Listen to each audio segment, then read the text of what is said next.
ভালোবাসার বন্ধুরা, রান্না করাটা কারো কারো কাছে একটা আর্ট, কিন্তু আমার কাছে এটা স্রেফ টিকে থাকার লড়াই।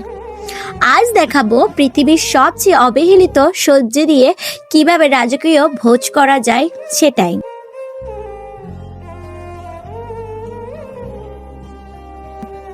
বাঙালি হিসেবে আমাদের একটা বদ অভ্যাস আছে, সবকিছুতেই আমরা একটু স্পেশাল টাচ খুঁজি।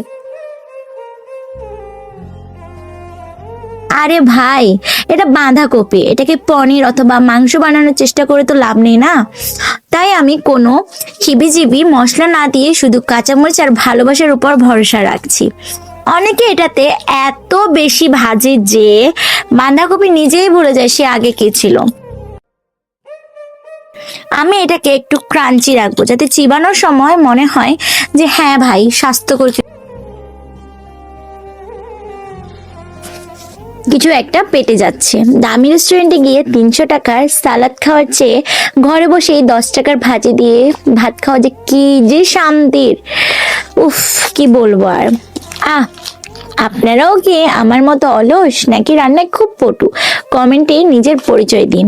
আর ভালো লাগলে আমার পেজটাকে ফলো দিন, কমেন্ট করুন, ভালোবাসা দিন, লাইক করুন আর পাশে থাকুন। টাটা, আবার দেখা হবে নতুন কোনো ভিডিওতে।